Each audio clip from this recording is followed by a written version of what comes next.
You are blessed to serve the Luna. She is kind, generous, and you will want for nothing under her care." That's what the palace steward told Lily Jenkins on her first day as a servant in the Crystal Moon Palace. But Lily would learn that kindness had a price tag she could never afford. And that hunger, true, bone-deep hunger, could make you do things that would shatter your last shred of dignity.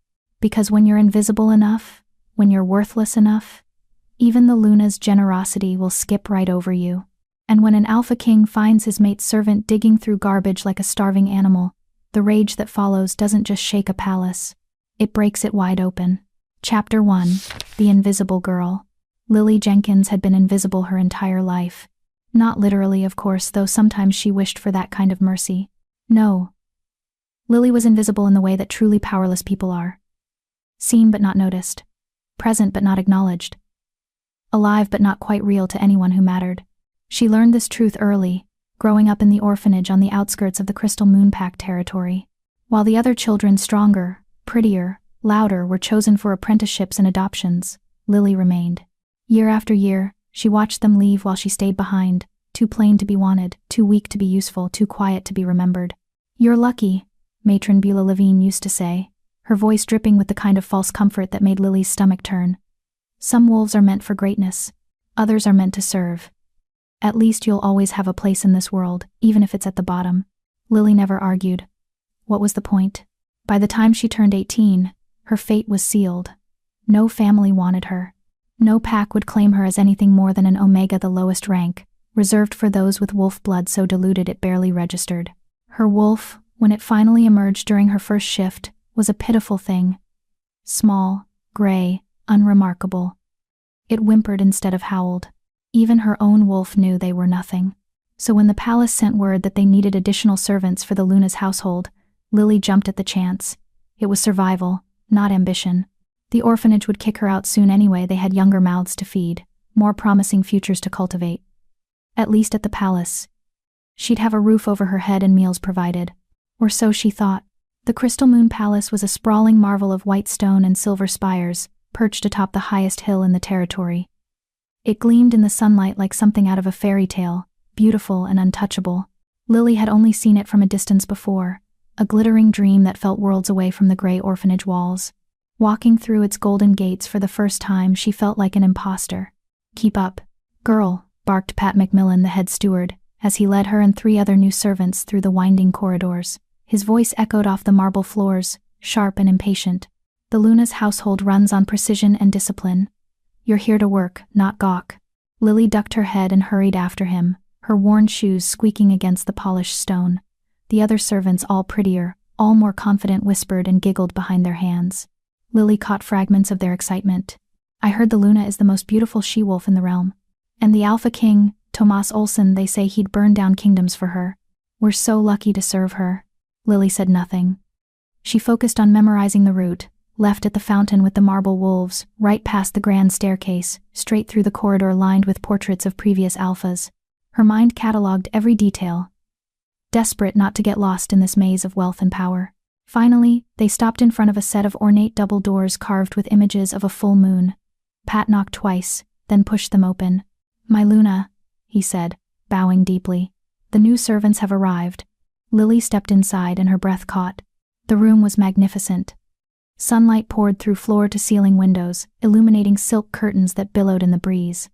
Fresh flowers overflowed from crystal vases. Plush rugs covered the marble floors. Everything smelled of jasmine and wealth.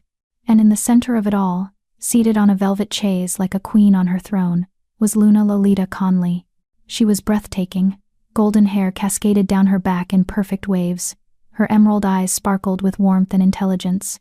Her smile was radiant, the kind that made you want to smile back even if you had nothing to smile about.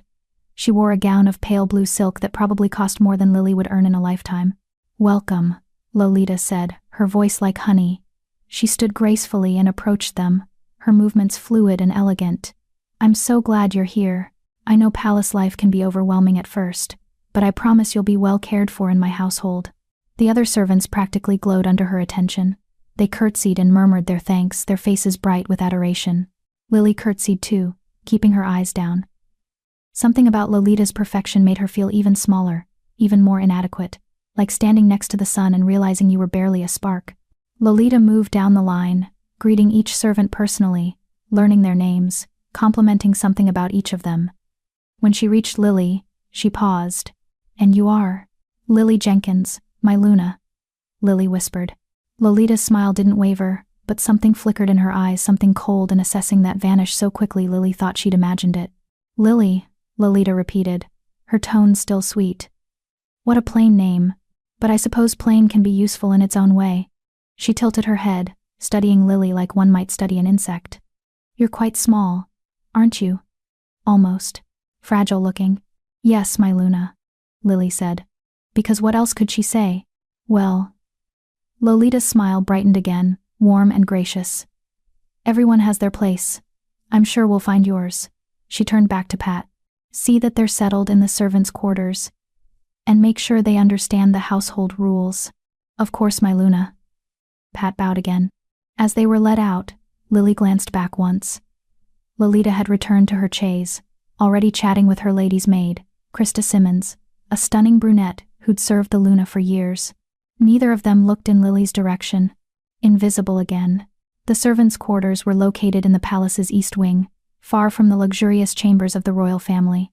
The room Lily was assigned was small but clean. A narrow bed, a wooden chest for belongings, a single window that overlooked the kitchen gardens.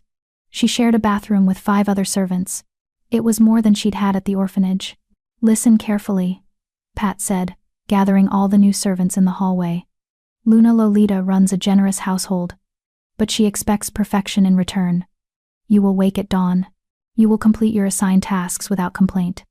You will be invisible unless called upon. And you will never speak of household matters outside these walls.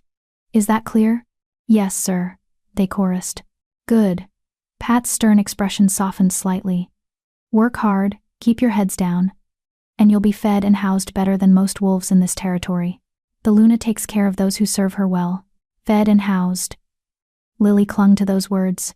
That night, she lay in her narrow bed and stared at the ceiling, listening to the sounds of the palace settling around her, distant footsteps, muffled voices, the whisper of wind through stone corridors. For the first time in years, she felt something close to hope. Maybe here she could build a life. Maybe here she could finally belong, even if only in the shadows. She didn't know yet how wrong she was. She didn't know that the Luna's kindness was a performance, carefully maintained for everyone who mattered, and that Lily, plain little Lily with her gray wolf and her quiet voice, would never matter enough to deserve even scraps of that kindness. She didn't know that hunger was waiting for her, patient and cruel. She didn't know that in 6 months, an Alpha King would find her eating garbage. But that night, she allowed herself to hope. And hope, for the invisible girl, was the cruelest curse of all. Chapter 2, The Hierarchy of Hunger. The first week at the Crystal Moon Palace, Lily ate like she'd never eaten before. Breakfast was porridge with honey and fresh berries. Lunch was roasted chicken with vegetables from the palace gardens. Dinner was hearty stews, warm bread, and sometimes even dessert apple tarts that melted on her tongue, sweet and impossible. She couldn't believe her luck. The servants' dining hall was a large, bustling room in the lower level of the palace, filled with long wooden tables and the constant chatter of staff. Cooks, gardeners, stable hands, chambermaids, they all ate together, a small community bound by their service to the royal family. Lily sat at the end of one table, away from the clusters of friends and familiar faces. She ate slowly, savoring every bite, still half convinced someone would snatch the plate away and tell her it was all a mistake. "You're the new one, right?" a voice asked. Lily looked up. A girl about her age stood across from her, holding a tray. Esther Finley, one of the kitchen maids. She had warm brown eyes and flour dusted on her cheek. "Yes," Lily said quietly. "Lily Jenkins." "Esther." She sat down with a friendly smile. "You're in the Luna's household?" Lily nodded. "Lucky you," Esther said, though something in her tone was odd. Not envious, more like cautious. "The Luna's servants always get the best assignments. Light work, nice quarters." She took a bite of bread. "Just keep your head down, yeah? Some of the higher-ranking staff can be territorial." "I will," Lily promised. "Thank you." Esther smiled again, warmer this time. "If you ever need anything, find me in the kitchens. We orphans have to stick together, right?" Lily's chest tightened. "You too?" "Yep, Greenwood Orphanage, 2 territories over." Esther's eyes sparkled with shared understanding. We know what it's like to scrape by. Makes you appreciate a full belly. For the first time since arriving, Lily felt seen. Not invisible, but recognized by someone who understood. They talked quietly while they ate, comparing stories about strict matrons and cold winter nights.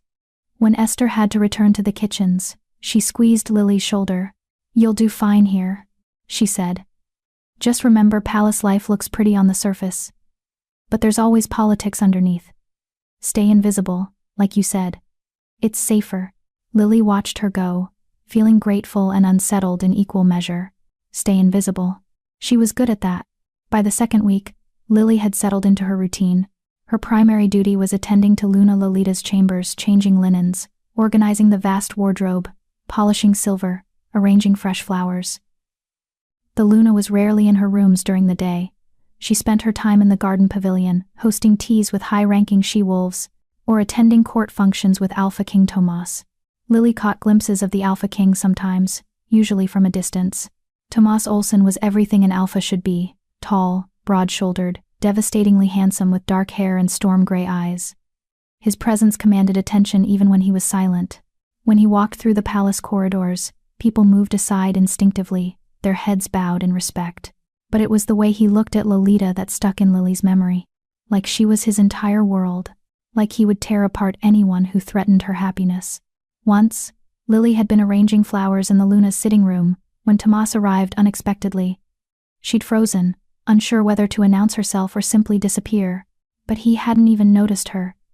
His eyes had gone straight to Lolita, who'd laughed and thrown herself into his arms. "You're back early." Lolita had purred, kissing him. "Couldn't stay away," he'd murmured back, his voice rough with affection. Lily had slipped out silently, unnoticed. Invisible. It should have felt normal, she was a servant, after all. But something about being so thoroughly erased, even from the edges of a moment, made her chest ache.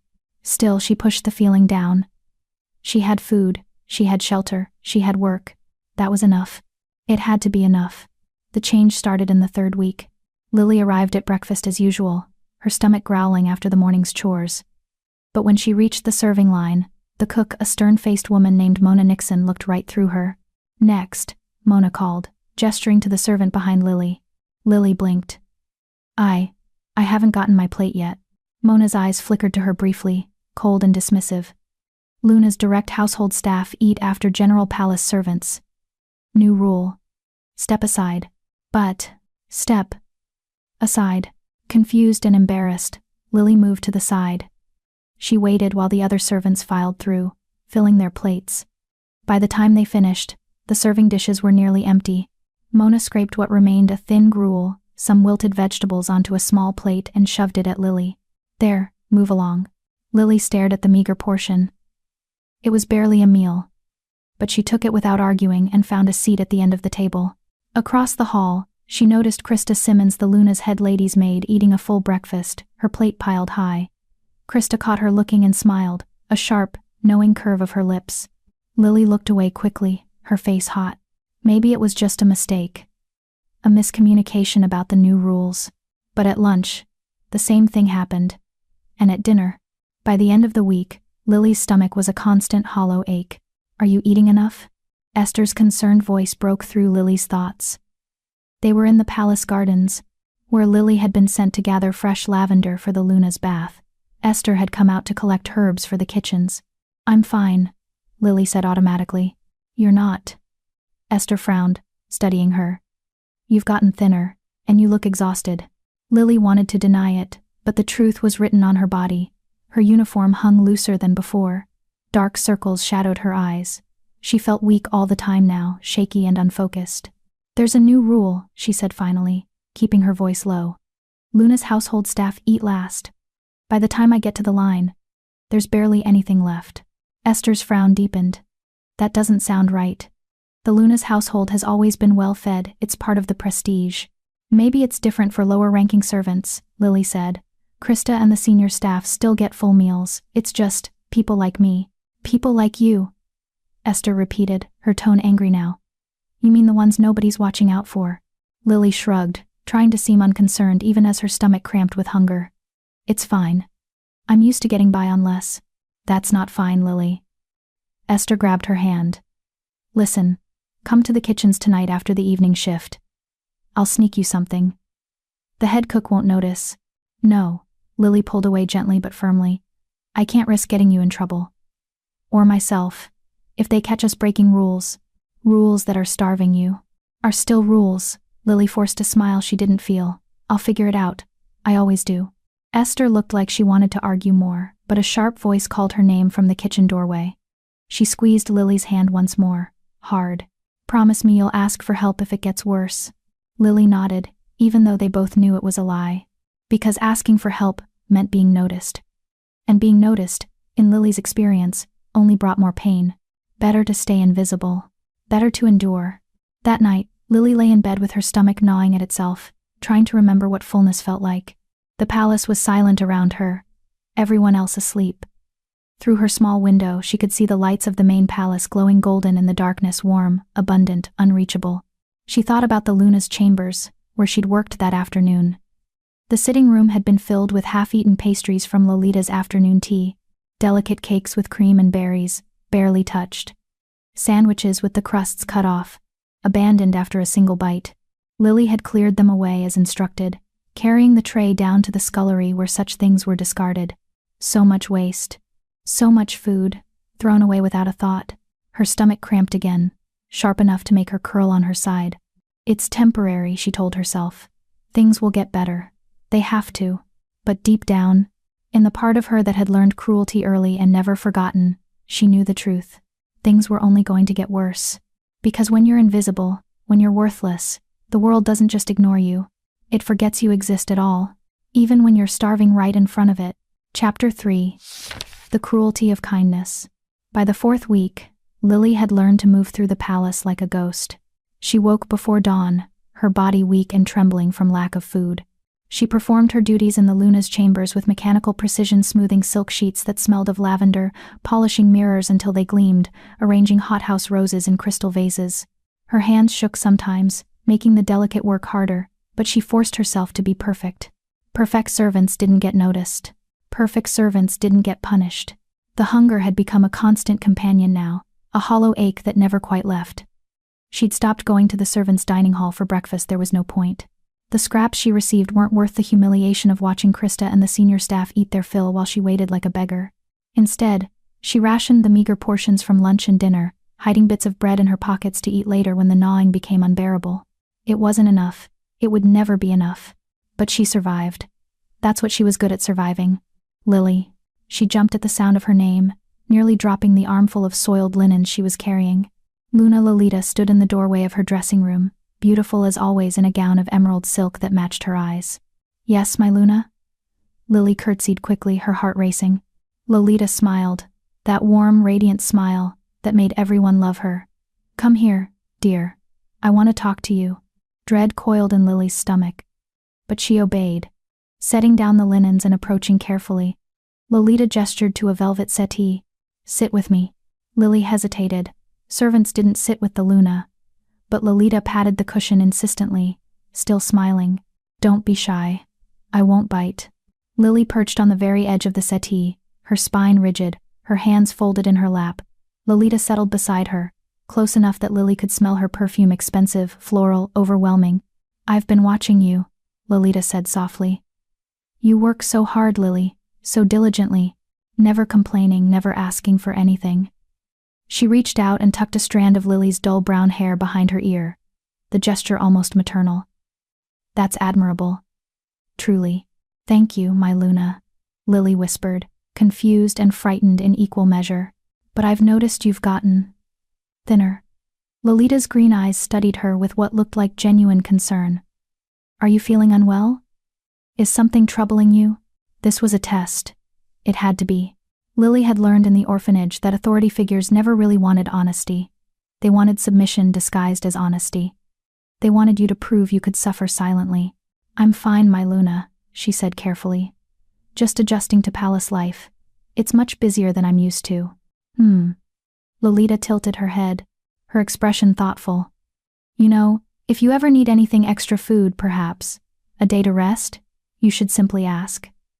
I take care of my household staff. That's what a good Luna does. The words were kind, the tone was sweet, but something in Lolita's eyes was cold, assessing. Like a cat watching a mouse, deciding whether to play or pounce. "You're very generous, my Luna," Lily said, keeping her voice steady. "But I'm managing well. I don't want to be a burden." "Oh, you could never be a burden." Lolita squeezed her hand, her touch gentle but somehow suffocating. "We're all part of one pack family here.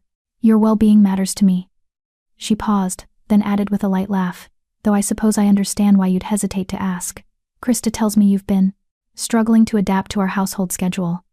Missing meals because you're too slow with your work." Lily's blood went cold. That was a lie. She'd never missed her duties, never been late or careless.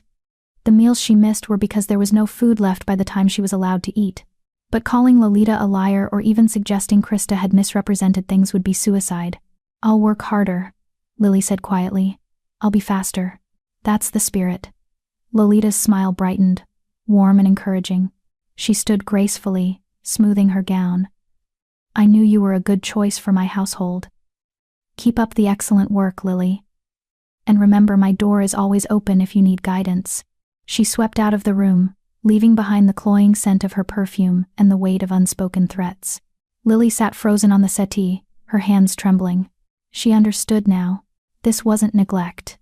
This wasn't an accident or a misunderstanding. This was deliberate. Lolita knew exactly what was happening. She knew Lily was being starved, isolated, worked to exhaustion.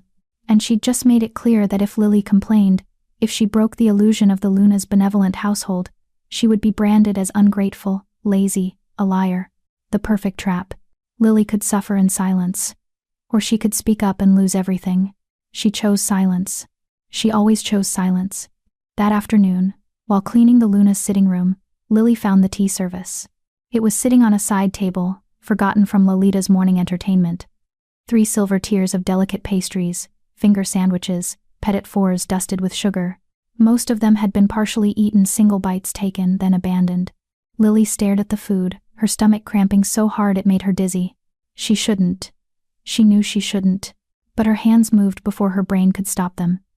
She grabbed a small sandwich, cucumber and cream cheese on white bread, the crusts carefully removed, and shoved it into her mouth. It was the most delicious thing she'd ever tasted. She ate another.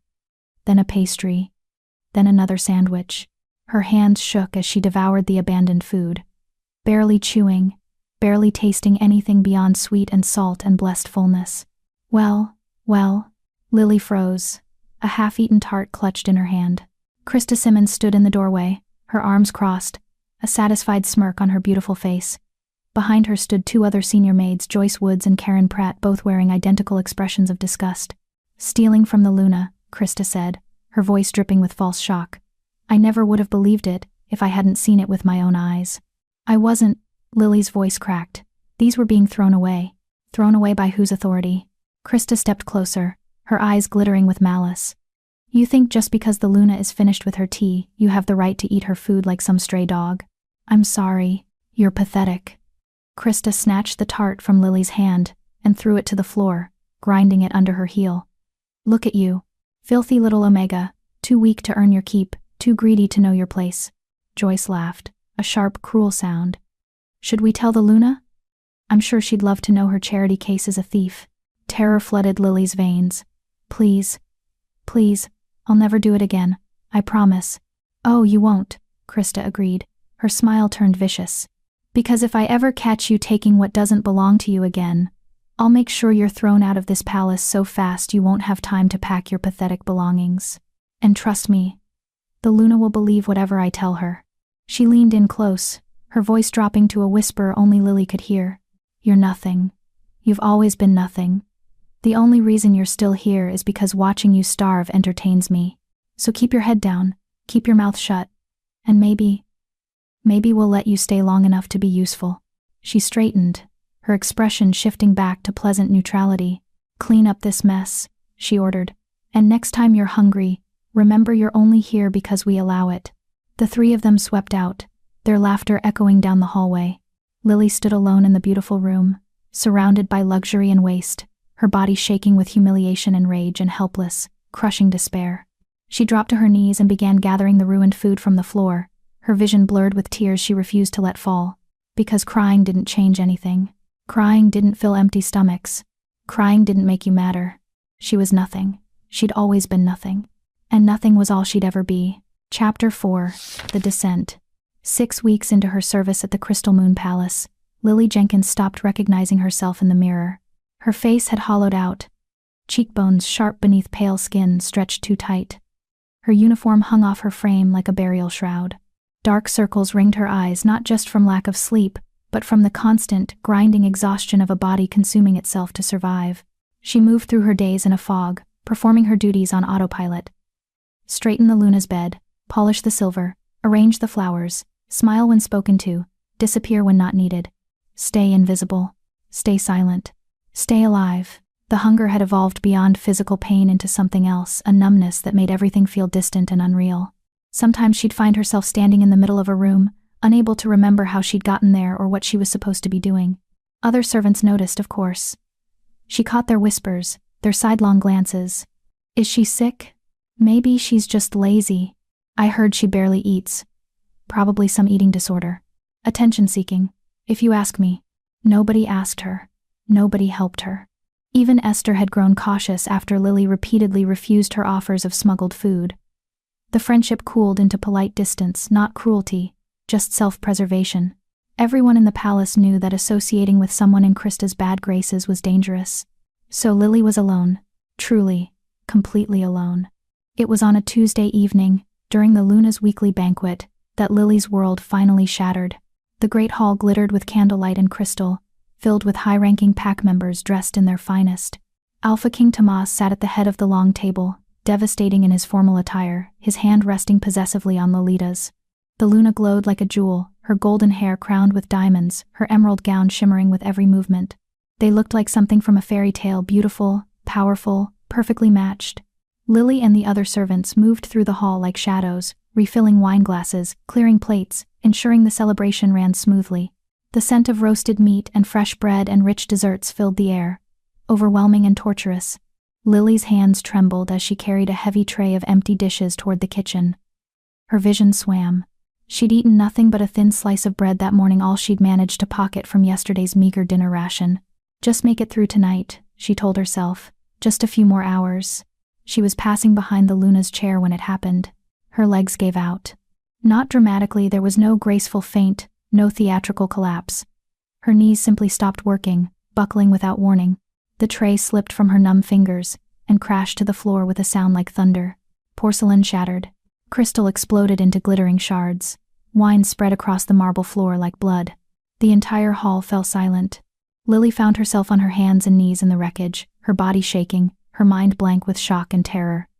She tried to stand, but her muscles wouldn't obey. Weakness pinned her to the floor like an insect under glass. What on earth? Lolita's voice, sharp with surprise. Lily forced her head up. The Luna was staring down at her, green eyes wide. Around the table, dozens of important wolves watched the spectacle, with expressions ranging from shock to disgust to pity. And then there was Alphaking Tomas. His storm-gray eyes locked onto Lily with an intensity that made her want to disappear into the floor. For a moment, just a fleeting second, something like concern flashed across his face. But then Krista was there, materializing at the Luna's side with perfect timing. "I'm so sorry, my Luna, Alphaking," Krista said smoothly, her voice carrying across the silent hall. "This one has been struggling with her duties. I believe she may have developed some sort of illness. We've tried to help her, but she refuses proper meals, refuses to see the healer. I'm afraid she might be doing this for attention." Murmurs rippled through the crowd. Lily saw the way the expressions shifted: concern, turning to judgment, pity hardening into contempt. "No," Lily whispered. But her voice was too weak to carry. "That's not." "Poor dear," Lolita said, her voice dripping with syrupy concern. She stood and moved to Lily's side, crouching down in her beautiful gown. To anyone watching, it looked like a compassionate Luna comforting a troubled servant. Only Lily was close enough to see the coldness in those emerald eyes. "You've been working yourself too hard, haven't you?" Lolita said softly, reaching out to brush Lily's hair back with false tenderness. "I've told you so many times to take care of yourself, to ask for help when you need it, but you just won't listen. Her fingers tightened in Lily's hair, not quite painful, but a warning. "I think you need rest," Lolita continued, her voice still gentle, still concerned. "Krista, take her back to her quarters. Make sure she eats something and gets proper sleep. We'll discuss her future with the household in the morning." The threat was clear: behave, or you're finished. Lily wanted to scream. She wanted to tell the truth, that she was being starved, that the help offered was a lie, that the Luna's kindness was a beautiful mask over casual cruelty. But who would believe her? A nobody Omega, too weak to even carry a tray, accusing the beloved Luna of malice. She'd be branded as delusional, vindictive, insane. She'd lose everything and gain nothing. So she did what she always did. She stayed silent. Krista hauled her to her feet with rough efficiency, supporting her weight with obvious disgust. As they headed toward the servants' exit, Lily caught one last glimpse of the banquet hall. Everyone had already returned to their conversations, their meals, their laughter. The incident was over, forgotten, irrelevant. Everyone except Alphaking Thomas. He was still watching her, his expression unreadable, his jaw tight. For a moment, their eyes met across the glittering hall. Then Krista shoved her through the doorway. And he was gone. Krista deposited Lily in her tiny room with all the care one might give a bag of garbage. "You stupid, pathetic creature," she hissed, her composure cracking now that they were alone. "You nearly ruined the Luna's banquet. Do you have any idea what kind of embarrassment you caused?"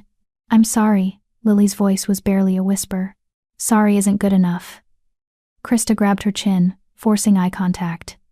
"You're being moved. Starting tomorrow, you'll be working in the lower kitchen scullery work. No more serving the Luna directly. No more being seen by anyone important. You'll scrub pots and wash floors until you either learn your place or quit." Relief and horror warred in Lily's chest. Scullery work was the lowest of the low back-breaking labor in hot, cramped conditions. But it was away from Lolita's chambers. Away from Krista's constant scrutiny. "And let me be very clear," Krista continued, her voice dropping to a venomous whisper. "If you ever embarrass the Luna again, if you ever breathe a word of complaint to anyone, I will personally ensure you're not just fired, you'll be blacklisted from every pack in the realm. You'll die alone and starving in some ditch, and no one will remember your name." She released Lily with a shove that sent her stumbling. "Be in the scullery at dawn." "And Lily?" Krista smiled, sharp and cruel. "Welcome to the rest of your miserable life." She swept out, slamming the door behind her. Lily collapsed onto her bed, her body finally giving up the fight to stay upright. She stared at the ceiling, too exhausted even to cry. This was it. Rock bottom. She'd fallen as far as she could fall, and there was no one coming to save her. There never had been. Dawn came too soon. Lily dragged herself out of bed, every muscle screaming in protest. She changed into the rougher work uniform designated for scullery staff, coarse gray fabric, already stained and worn. The lower kitchens were located in the palace's basement, accessible only through a narrow staircase that spiraled down into darkness. The air grew hotter and more oppressive with each step, thick with steam and the smell of lye soap. The head scullery maid, Blanche Gibson, was a hard-faced woman with forearms like tree trunks and zero patience for weakness. "You the new one?" she barked when Lily appeared. "Yes, ma'am." "Can you work?" "Yes, ma'am." Blanche looked her up and down, taking in her skeletal frame with obvious skepticism. "We'll see. Station 3 pots and large cookware. You scrub until they shine, no exceptions.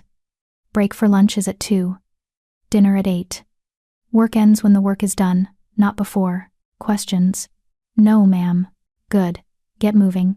The work was brutal. Lily stood at a massive stone sink filled with scalding water and harsh soap, scrubbing enormous pots crusted with burned food. Her hands blistered within the first hour. Her back ached from hunching over. The heat was suffocating, making her dizzy and nauseous. But there was something almost merciful about the mindlessness of it. Scrub, rinse, stack. Scrub, rinse, stack. No thinking required, no interaction, no performance. Just work and pain in the blessed absence of cruelty disguised as kindness. Hours blurred together.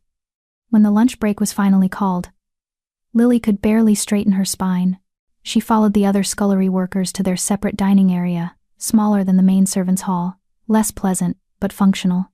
And there, for the first time in weeks, she was given a full meal. Not a feast, just plain stew with chunks of vegetables and bread, a simple apple for dessert. But it was real food, substantial food. enough to actually fill her stomach. Lily ate slowly, afraid her shrunken stomach would rebel. The warmth of the stew spread through her body like medicine. For the first time in forever, the gnawing emptiness eased. "Don't get too comfortable," muttered the worker beside her, a tired-looking man named Wilson Blevins. "The work down here kills most people's appetite anyway. Give it a week." But Lily didn't care about next week. Right now, in this moment, she had food. She had survived another day, and in the twisted logic of her existence, that counted as a victory. Chapter 5. When Hunger Becomes Desperation. 3 months in the scullery, and Lily had learned to survive on muscle memory and spite. The work was relentless. 10, 12, sometimes 14-hour days spent scrubbing pots, washing dishes, mopping floors slick with grease and food waste. Her hands were permanently raw, the skin cracked and bleeding despite the rough salve Blanche occasionally tossed her way. Her back had developed a permanent ache that never quite faded, even in sleep. But she ate. Not well, not abundantly, but enough to keep her body functioning. The scullery staff meals were plain and repetitive, watery stews, tough bread, the occasional piece of fruit past its prime, but it was consistent. No games, no hierarchies, no cruel withholding disguised as discipline. Down here in the basement, hidden from the palace's glittering facade, the rules were simpler. Work hard, keep your head down, don't complain. Lily excelled at all three. She'd even developed something resembling camaraderie with a few of her fellow workers. Wilson Blevins, gruff but fair, showed her tricks for getting baked-on food off faster. Maria Lyons, an older woman with kind eyes, sometimes slipped her extra bread when Blanche wasn't looking. They didn't ask questions about why she'd been demoted from the Luna's household. They didn't care. In the scullery, everyone was equally invisible. It should have been enough. Lily told herself it was enough. But late at night, lying in her narrow bed, she could still feel the ghost of hunger clawing at her insides. Not the physical kind anymore, but something deeper. A hunger for dignity, for recognition, for proof that her existence mattered, even a little. She hated herself for wanting it. She hated herself more for not being able to stop. The palace was preparing for something big. Even in the basement, the scullery staff could feel the change. More dishes to wash, more elaborate meals being prepared, the kitchen staff above them working double shifts. Fragments of conversation drifted down through the floorboards. Alphaking's birthday celebration. Envoys from 5 territories. Luna wants everything perfect. Lily scrubbed a massive roasting pan and tried not to think about it. Palace politics weren't her concern anymore. Let the beautiful people have their beautiful party. She'd stay down here where she belonged. But on the 3rd day of preparations, Blanche called her over. "You," she said, pointing a thick finger at Lily. "Head cook needs extra hands upstairs for the pre-feast prep. You're small enough to fit in the tight spaces they need cleaned. Report to the main kitchen, Station 7. Lily's stomach dropped. I'd rather stay here, ma'am. I work better down here." Wasn't a request. Blanche's expression softened slightly. "It's just for a few days. Once the celebration's over, you come back down. But right now, they need bodies. And you're able. Go." There was no arguing with Blanche. Lily climbed the spiral staircase with dread sitting heavy in her chest. The main palace kitchen was chaos, dozens of cooks and assistants rushing between stations. Flames roaring in massive ovens. The air thick with the smell of roasting meat and baking pastries. Head cook Mona Nixon spotted her immediately. "You're the scullery girl?" Her tone was clipped, impatient. "Yes, ma'am. Station 7 behind the dry storage. There's a crawl space that hasn't been properly cleaned in months. We need it spotless before the health inspection. You'll find supplies in the closet." Lily nodded and made her way to the indicated area. Station 7 was tucked in the back corner of the kitchen, partially hidden behind stacks of flour sacks and dried goods. And there, just as Mona had said, was a small door barely 3 feet high that opened into a dark, narrow crawl space. Lily grabbed a lantern, a bucket of cleaning supplies, and steeled herself. The crawl space was worse than she'd imagined. Dust thick as carpet, cobwebs hanging in sheets, suspicious stains on the stone floor. It was barely tall enough to crouch in, forcing her to work on her hands and knees. But it was quiet. Private. Away from watchful eyes and sharp voices. She could do this. Lily lost herself in the work, scrubbing methodically, her world narrowing to the small circle of lantern light. Hours passed. Her knees ached from the hard stone. Her lungs burned from the dust. But slowly, steadily, the space transformed from filthy to clean. She was almost finished when she heard voices outside the crawl space. "Absurd amount of waste," someone was saying. A woman's voice, cultured and annoyed. 3 entire trays of canapés that weren't even touched. And those chocolate tortas the Luna rejected because they weren't aesthetically perfect. Perfectly good food, just thrown away. "Orders are orders." Another voice replied, Mona, sounding weary. "The Luna wants only the best displayed. Everything else goes to the waste bins. Such a shame. My grandmother would have boxed my ears for wasting food like this." Their voices faded as they moved away. Lily sat frozen in the darkness, her heart pounding. Waste bins. Perfectly good food. Thrown away. She knew she shouldn't. She knew it was dangerous, desperate. Exactly the kind of thing that had gotten her demoted in the first place. But that old hunger, the deep one, the one that had nothing to do with food, roared to life inside her. She wasn't stealing. She wasn't taking what belonged to someone else. She was just reclaiming what would be thrown away anyway. Just this once. Just to prove she could. Lily waited until the kitchen had quieted. Until most of the day staff had rotated out, and the skeleton night crew had taken over. She emerged from the crawl space, dirty and exhausted, and returned her cleaning supplies to the proper closet. And then, her heart hammering against her ribs, she made her way to the waste area. It was located in a small courtyard behind the kitchen, a space lined with large bins, where food scraps and ruined dishes were temporarily stored before being hauled away. Lily had passed it 1,000 times during her service, never giving it much thought. Now she approached it like a shrine. The bins were tucked into an alcove, partially hidden from view. Lily glanced around, no one in sight. The night was dark, the moon hidden behind clouds. Only a single lantern illuminated the courtyard, casting more shadows than light. She lifted the lid of the nearest bin. The smell hit her first, not rotten, not yet, but the mixed aroma of wasted luxury. And there, sitting atop the pile of scraps like treasure, were the discarded canapés, smoked salmon on small toasts, cream cheese and herbs. Some of them hadn't even been bitten. Lily's hands shook as she reached in. She grabbed a canapé and shoved it into her mouth. The flavors exploded on her tongue. Rich, buttery, perfect. She ate another.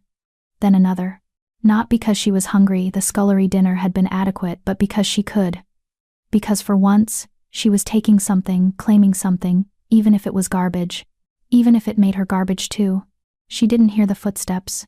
She didn't see the figure approach until a voice, deep, male, absolutely commanding, spoke from the darkness. "What the hell are you doing?" Lily's head snapped up, a half-eaten canapé still clutched in her hand. Alphaking Thomas Olsen stood at the entrance to the alcove, his storm-gray eyes locked onto her with an intensity that made her want to disappear into the ground.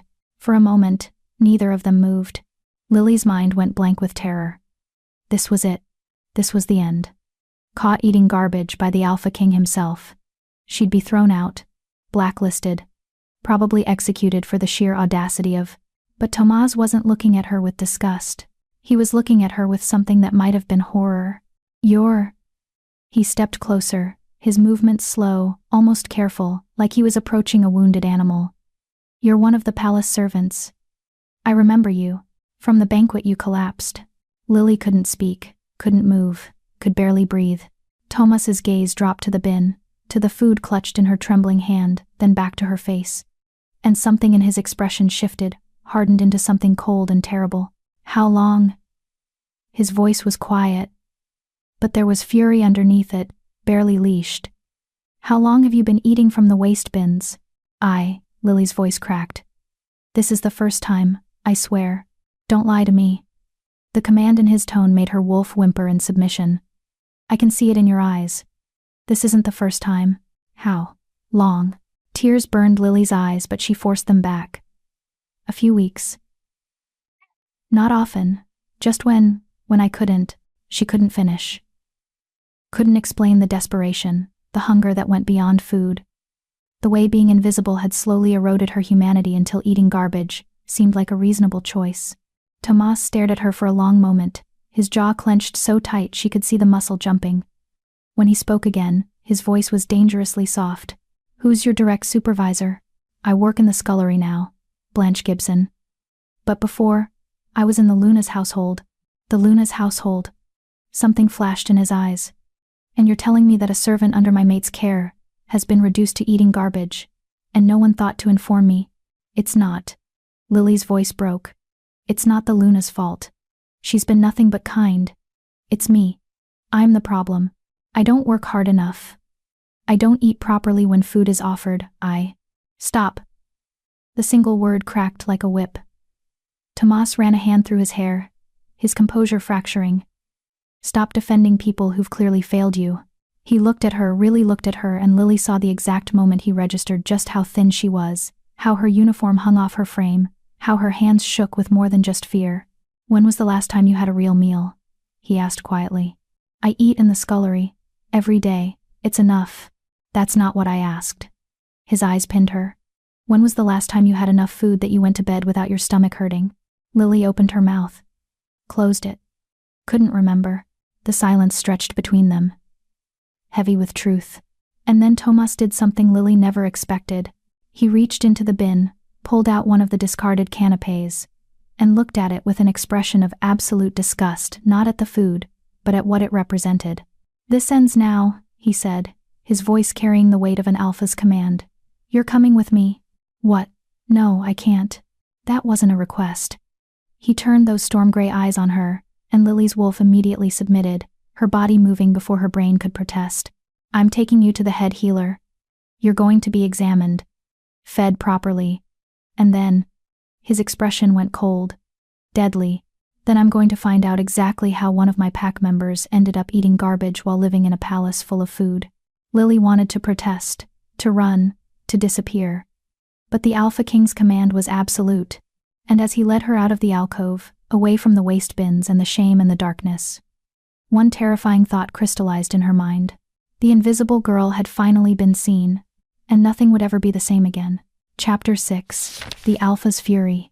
The palace healer's quarters were located in the medical wing, a place Lily had never been, never had reason to visit. As Alpha King Thomas led her through the quiet hallways, servants pressed themselves against walls and bowed deeply, their eyes wide with curiosity and fear. Lily kept her gaze down, her heart hammering so hard she thought it might break through her ribs. This was wrong. Everything about this was wrong. She was contaminating the Alpha King's presence with her filth, her weakness, her shameful existence. I should go back, she whispered. I have work in the morning.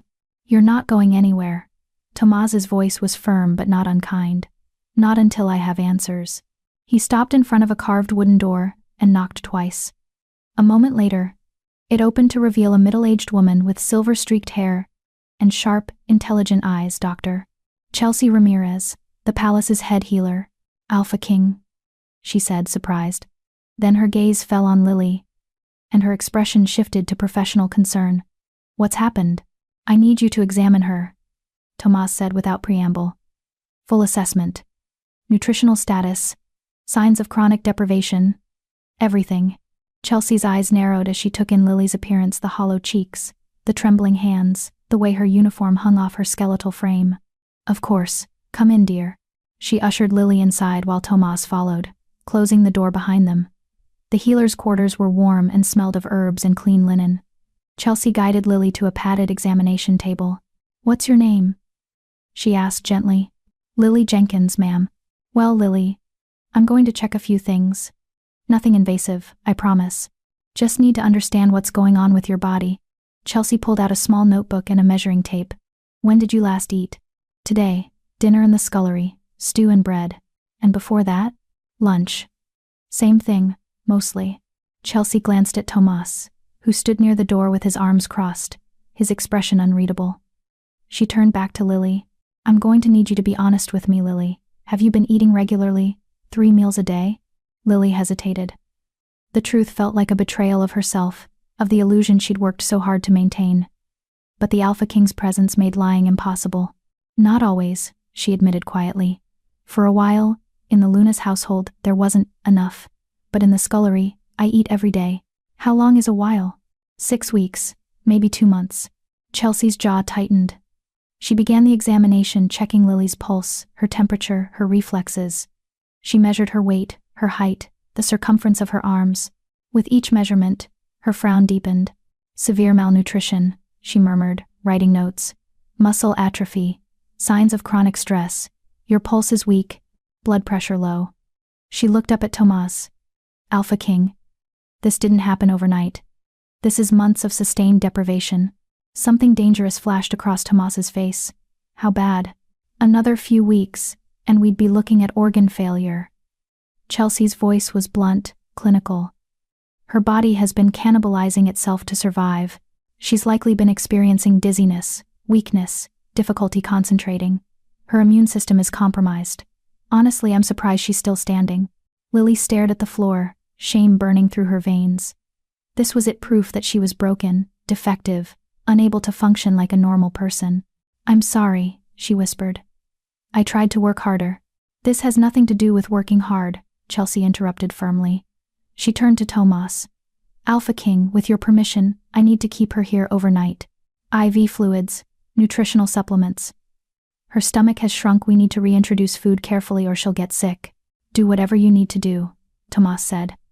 His voice was calm, but Lily could hear the fury underneath it, cold and controlled. I want a full written report by morning. You'll have it. Tomas moved toward the door, then paused. He looked back at Lily. And for a moment, something almost gentle crossed his features. You're safe now, he said quietly. No one is going to hurt you. Not anymore. Then he was gone. The door closing softly behind him. Lily sat on the examination table, trembling, while Chelsea prepared an IV line. Safe. The word felt foreign, impossible. She'd never been safe. Not in the orphanage. Not in the palace. Not anywhere. But as the healer worked with gentle efficiency, as warm fluids began flowing into her veins, Lily felt something crack open inside her chest. Hope. Dangerous, terrifying hope. Tomas Olsen was not a man given to uncontrolled rage. As Alphaking, he'd learned early that emotions were weapons, tools to be wielded with precision, not unleashed carelessly. He'd fought wars, negotiated treaties, executed traitors, all while maintaining the iron control expected of his position. But as he strode through the palace corridors toward the Luna's chambers, that control was fracturing. A servant, a member of his pack, eating garbage, in his palace, under his rule, while surrounded by abundance. And no one had told him. No one had thought it was important enough to bring to his attention that a young woman was starving to death in the middle of his household. He reached Lolita's chambers, and didn't bother knocking. The guards stationed outside moved to stop him, then wisely stepped back when they saw his expression. Tomas pushed open the doors. Lolita was in her dressing room, seated at her vanity while Krista brushed out her golden hair. Both women looked up in surprise at his entrance. Tomas. Lolita's face lit up with delight. She rose gracefully, moving toward him. What a wonderful surprise. I wasn't expecting you until— Tell me about Lily Jenkins, he said, his voice flat. Lolita blinked, her smile faltering slightly. Who? Lily Jenkins. One of your household servants. Small brown hair, currently looks like she's 3 days from death. Recognition flickered across Lolita's face, followed by careful concern. Oh yes. The poor dear. She was struggling terribly when she worked for me, some sort of eating issue, I think. We tried to help her, but she refused proper meals, kept insisting she was fine. Eventually, we had to move her to less demanding work for her own safety. Is that so? Tomas's tone was dangerously soft. It was heartbreaking, Lolita continued, her eyes shimmering with what looked like genuine emotion. I wanted so badly to help her, but she wouldn't accept it. Some wolves carry their pain in ways we can't reach, no matter how hard we try. She reached for Tomas's hand, but he stepped back. I just found her eating food out of the waste bins, he said quietly. Behind the kitchens. Terrified, half-starved. She told me she's been doing it for weeks. Lolita's expression shifted: shock, horror, dismay, all perfectly calibrated. What? No. That can't be right. We've been feeding her. Have you? Tomas turned to Krista, who'd gone very still. You're the head of the Luna's household staff. When was the last time you personally verified that Lily Jenkins received adequate meals? Krista's composure cracked slightly. She was moved to the scullery months ago. She's no longer under my direct supervision, but she was. For 2 months before that. Tomas took a step closer, and his alpha presence filled the room. Heavy and oppressive. So I'll ask again. When she was under your supervision, did she receive adequate meals? Yes, Krista said quickly. Of course, we followed all protocols. Then why did she collapse during the banquet? Why does the head healer tell me she's been malnourished for months? Why was she eating garbage? Silence. Lolita moved between them, her expression pained. Tomas, please. You're frightening, Krista. We did everything we could for that girl. If she was struggling, if she was hiding her eating disorder from us. Stop. The command in his voice made both women flinch. Stop making excuses. Stop blaming a girl who was too weak to defend herself. He turned to Lolita, and for the first time in their mated life, he looked at her with something other than adoration. He looked at her with doubt. I'm launching a full investigation, he said coldly. Into your household management, your staff, every protocol and procedure. If I find that anyone knew about this and did nothing, there will be consequences. Tomas, you can't be serious. I'm deadly serious. He moved toward the door, then paused. And Lolita? That girl's name is Lily Jenkins. Not that poor dear. Not the struggling one. Lily. Learn it. Because she's under my personal protection now, and if anything else happens to her, I will hold everyone in your household responsible. He left before she could respond, his rage a living thing barely contained beneath his skin. Because the worst part, the part that made him want to tear something apart, wasn't just that Lily had been mistreated. It was that she'd defended them. Even while eating garbage, even while starving, she'd tried to protect the people who'd failed her. That kind of loyalty, that kind of broken trust, demanded justice. And Tomas Olsson always kept his promises. By morning the entire palace was buzzing with rumors. The Alphaking had been seen carrying a servant to the healer's quarters. He'd stormed into the Luna's chambers in the middle of the night. Furious. An investigation was being launched. Someone was in serious trouble. Lily woke in the healer's quarters to find Chelsea checking her IV line. Good morning, the doctor said warmly. How are you feeling? Tired, Lily admitted. But better. Less shaky. Good. That's the fluids working. Chelsea helped her sit up carefully. I'm going to bring you some breakfast, very light. Just broth and toast to start. We need to reintroduce solid food slowly. I should get back to work, Lily said automatically. Blanche will be wondering. You're not going anywhere for at least 3 days. Chelsea's tone brooked no argument. Alphaking's orders.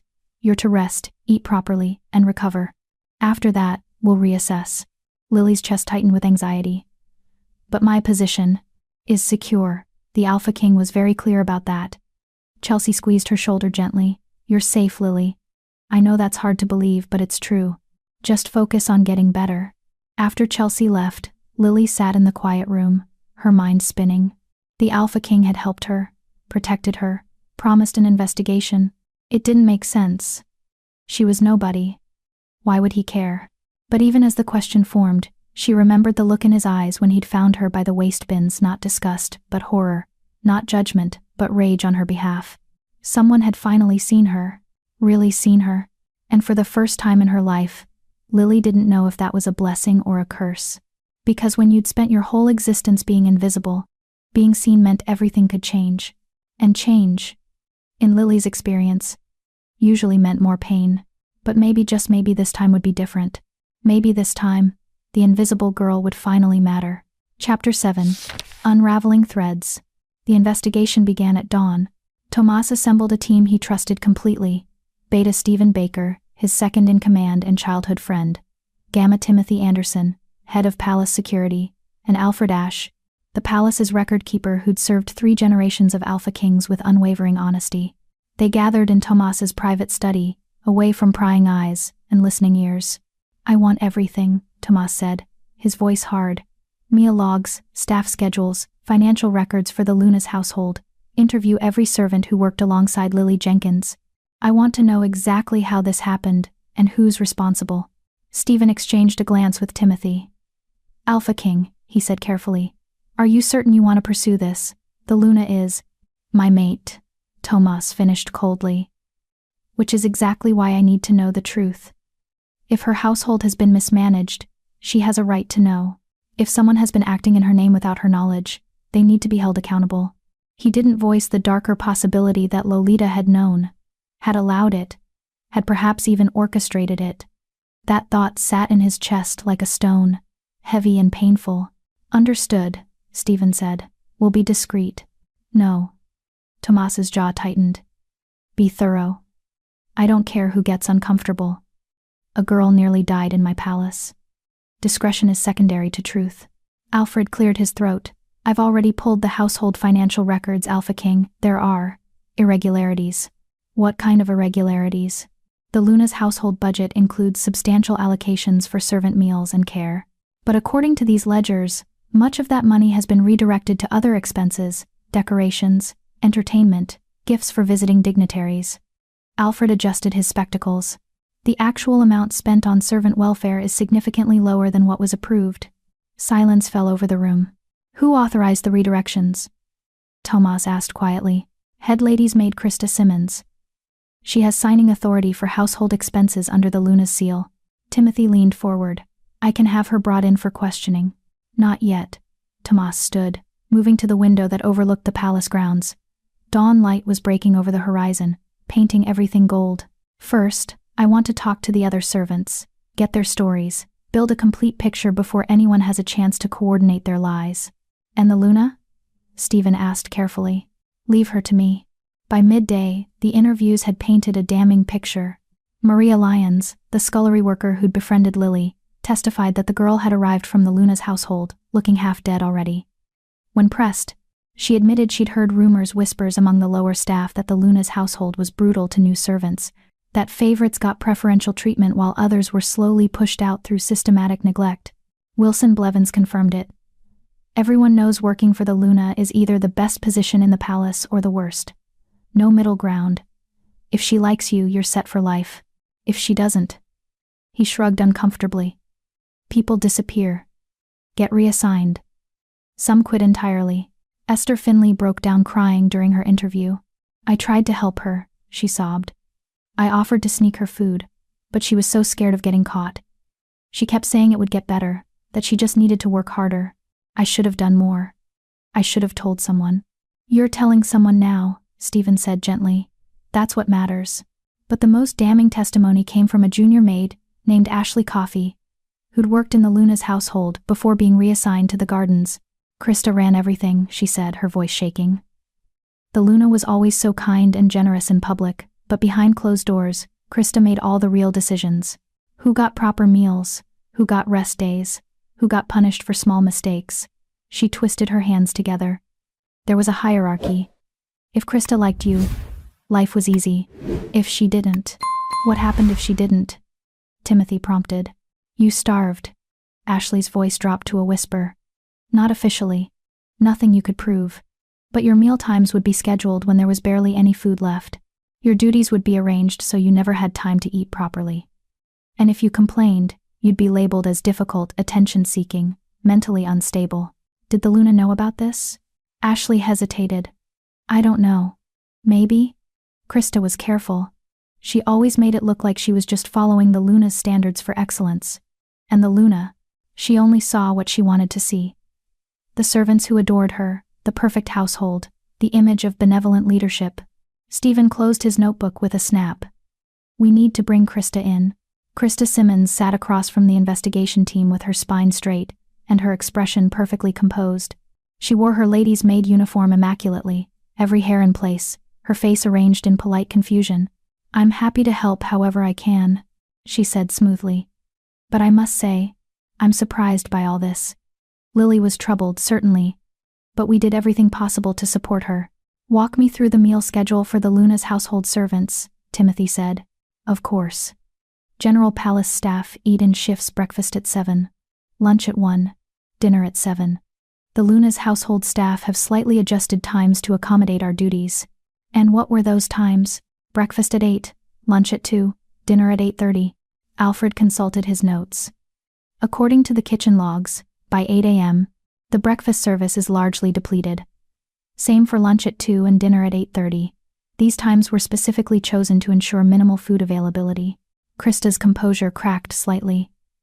That's not, we simply had to work around the Luna's schedule. The Luna breakfasts at 9, Stephen interrupted. Lunch is at 1:30, dines at 7. Your servants' mealtimes don't conflict with hers at all. They do, however, perfectly coincide with when the kitchens have the least food available. An unfortunate coincidence. Was it also a coincidence that you redirected thousands of gold pieces from the servant welfare budget to decorative expenses? Alfred pushed a ledger across the table. These are your signatures, your authorizations. Krista stared at the evidence, her face paling. The Luna approved all of those, she said finally. She wanted the household to reflect the dignity of her position. Servants' needs were met through other allocations. Which allocations? Timothy demanded.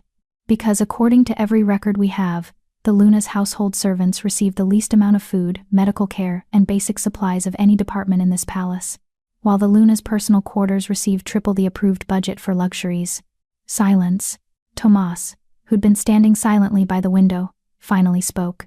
Did you know Lily Jenkins was starving?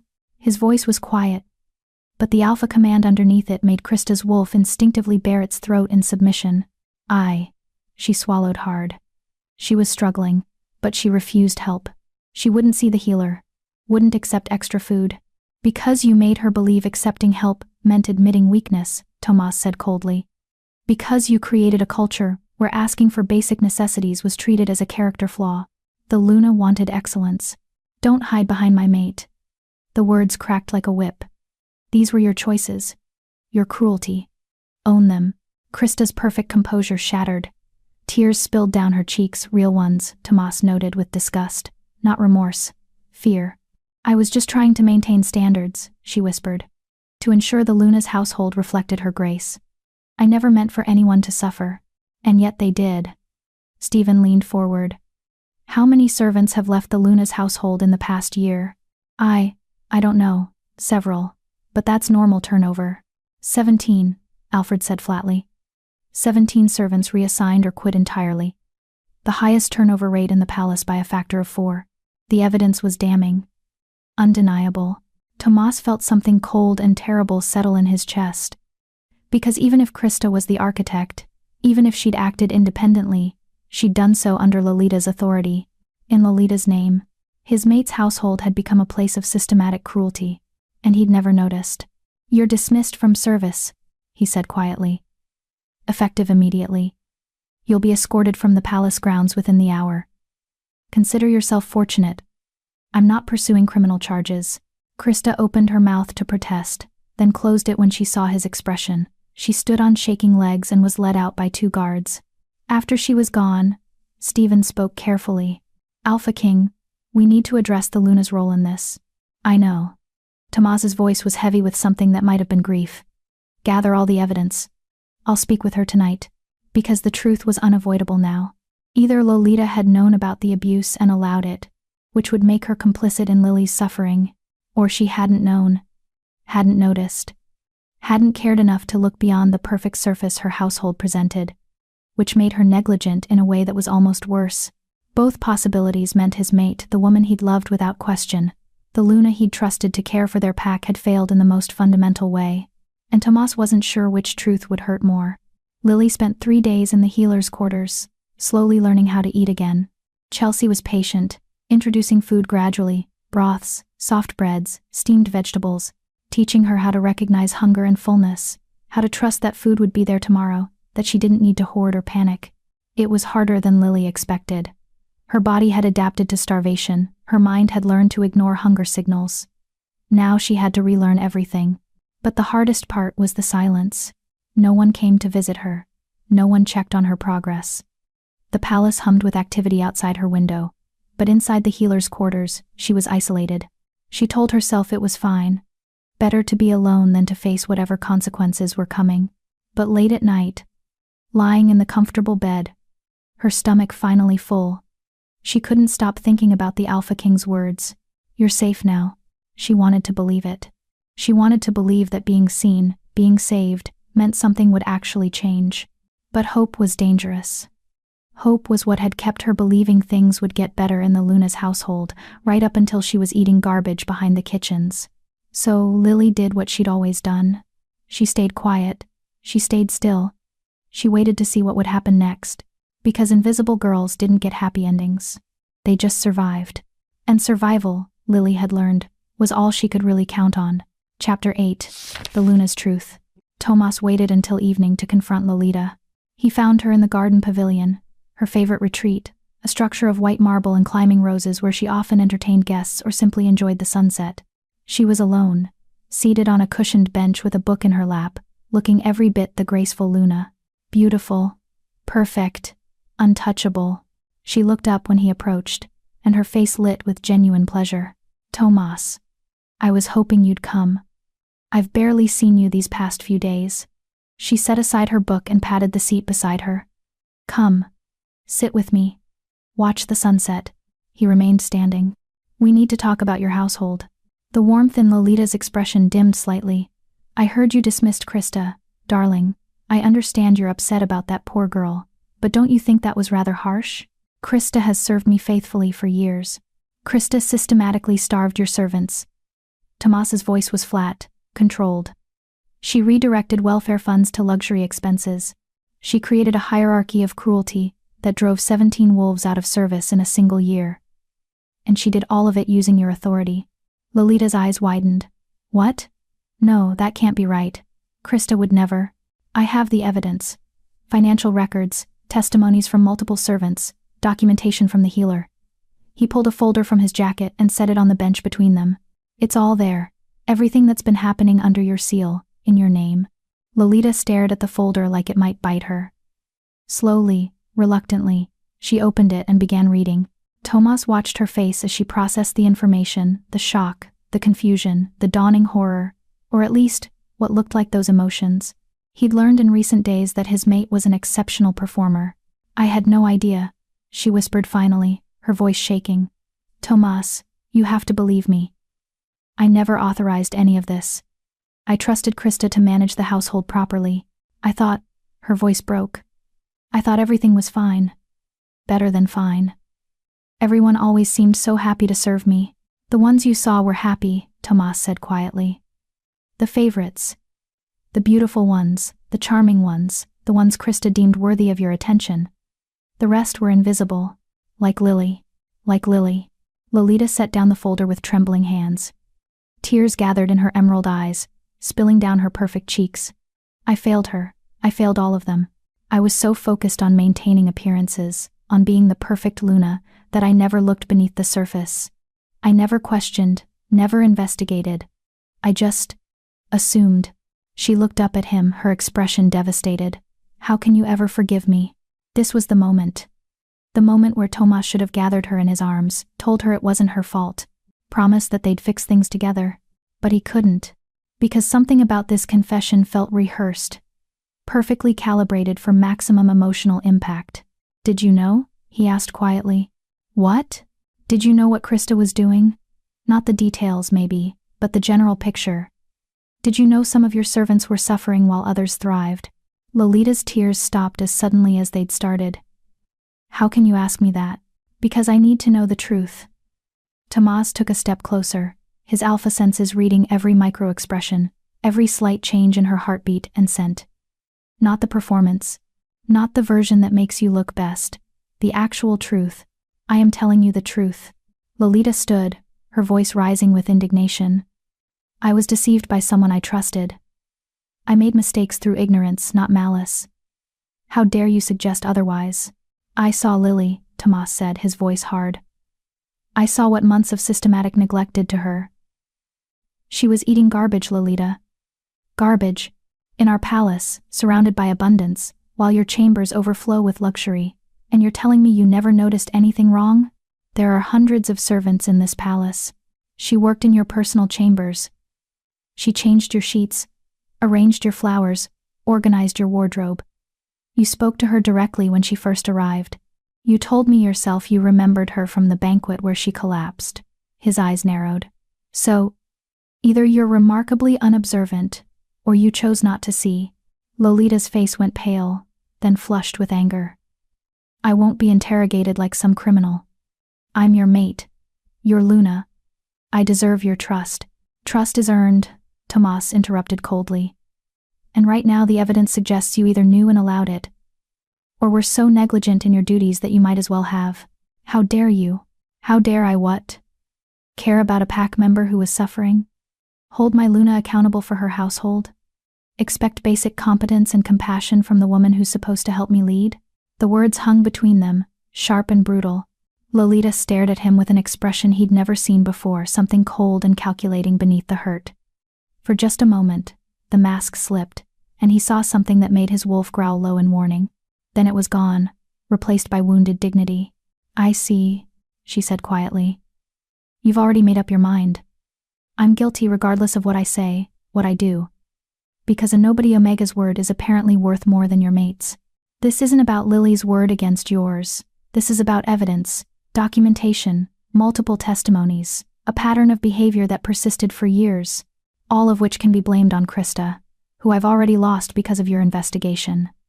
Lolita's voice turned bitter. "You've humiliated me in front of the entire palace, dismissed my most trusted servant without consultation, and now you're treating me like a villain in my own home." "Our home," Tomas corrected. "And if you're more concerned about humiliation than about the suffering that happened under your authority, then maybe you are a villain." The words came out harder than he'd intended, but he didn't take them back. Lolita's eyes went cold. "Get out. This is my study. Get out of my sight." Her voice shook with fury. "I won't stand here and be accused by my own mate. When you're ready to apologize, when you're ready to remember who I am and what I've sacrificed for this pack, you know where to find me." She swept past him, her movements stiff with rage, leaving behind the scent of her perfume and the wreckage of their conversation. Tomas stood alone in the garden pavilion, watching the sunset paint the sky in shades of red and gold. He'd mated Lolita 5 years ago in a political alliance that had become a genuine love match. Or so he'd thought. She was everything a Luna should be: beautiful, graceful, charming. The pack adored her. Visiting dignitaries praised her hospitality. Every event she hosted was flawless. But maybe that was the problem. Maybe he'd fallen in love with the performance, and never looked for the person underneath. Maybe he'd been just as blind as Lolita claimed to be. His beta's words from earlier echoed in his mind. "Are you certain you want to pursue this?"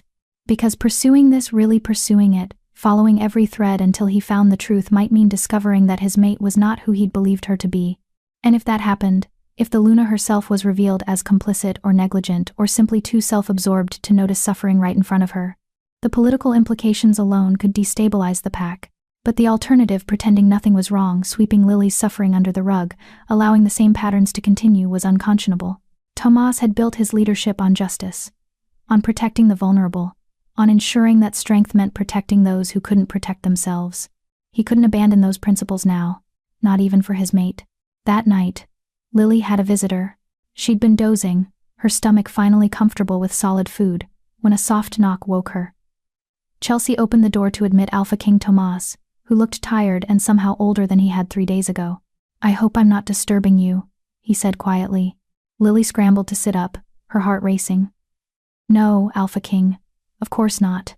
Chelsea excused herself, leaving them alone. Tomas pulled a chair close to Lily's bed and sat, his posture less formal than she'd ever seen it. "How are you feeling?" "Better," Lily said honestly. "Stronger. Dr. Ramirez has been very kind."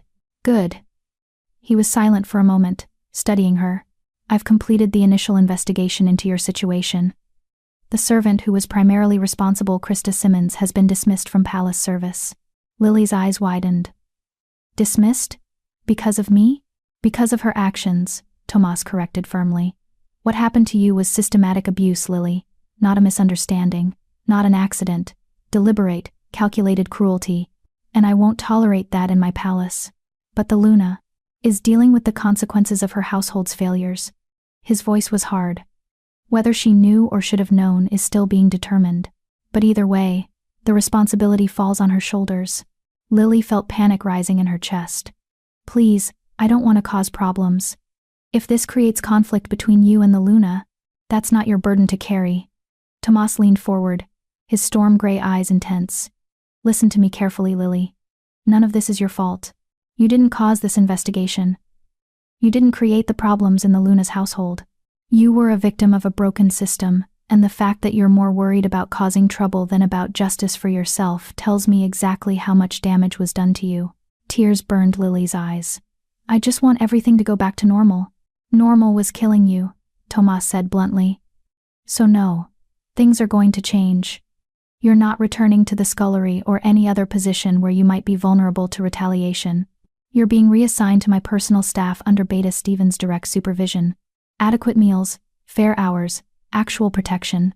I don't deserve." "Stop." The command in his voice made her wolf whimper. Then his expression softened. You deserve basic care and dignity. Every member of my pack does. The fact that you think otherwise is exactly why this investigation was necessary." Lily stared at her hands, overwhelmed and terrified in equal measure. Being seen, being protected, being valued, it felt wrong.